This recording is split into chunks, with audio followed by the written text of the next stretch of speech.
What is inspiration porn? Well, inspiration porn uses the lives of disabled people to inspire and entertain non-disabled people. This is inspiration porn.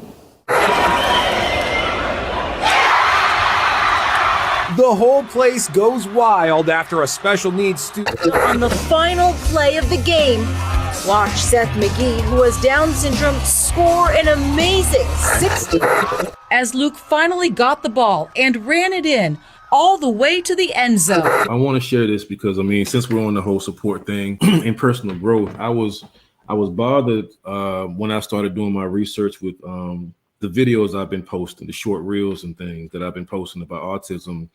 And I came across a video on Twitter where these two young wrestlers, they were young, they're probably like 13, 14, between 13 and 15 years old, but they were young. One of the wrestlers was autistic, he was on the spectrum.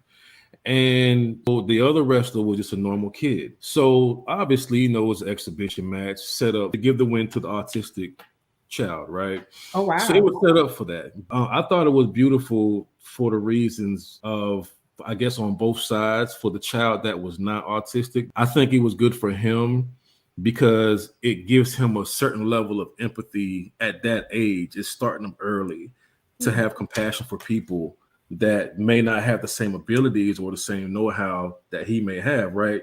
And for the autistic child, he just lit up after he won, right? He pinned the guy down. It took him a little while, but I thought it was beautiful. And I was like, man, that's just so, but you know how the internet goes. So the internet wasn't feeling it. A lot of people in the internet wasn't. So you had half of the crowd saying, oh, that's messed up. Why would you do that to a child? That's perfectly fine. That's damaging his mindset. I'm like, but how? Well, so what are your guys' thoughts about that? I would like to weigh in on that. Okay.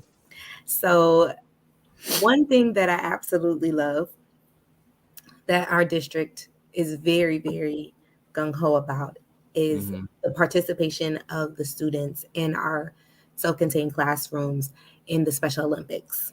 Oh, that's nice. So we have several Special Olympic activities that our students get to participate in, including basketball, bowling, track and field, and swimming. Wow. Swimming being my absolute favorite because hearing about students on the spectrum drowning just breaks my heart. And it's actually a very alarming number of autistic identified individuals who drown because of the sensory issues. Right. And some are nonverbal, so they can't cry out for help and things like that. So swimming is a very big deal for me with my babies and giving them that skill. In saying that, simultaneously, I see giving opportunities for our babies to participate in things that people believe they can't.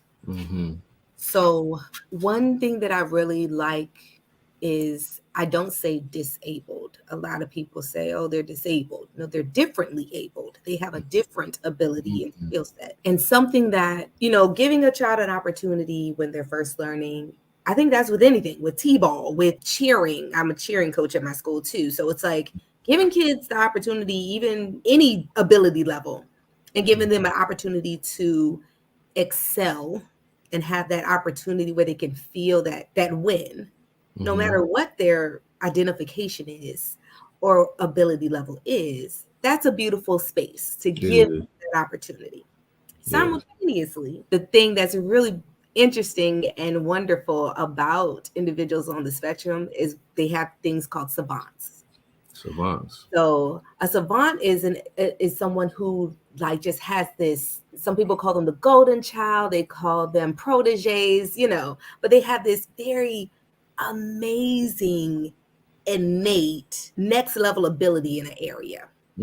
So we don't know if that child might have had that next level of, maybe they just loved wrestling and give them the opportunity to experience and have the fun with it. But at the same time, we should also lean into actually helping them learn that skill, because we shouldn't say they something that they can't do. They do have the capacity to do it. We just have to figure out how we can tap into their way of learning that skill to help build them up so that they're not seen as somebody less than that we need to give a win, because they can't earn that win just the same. They can do it too. And I think that's the disconnect.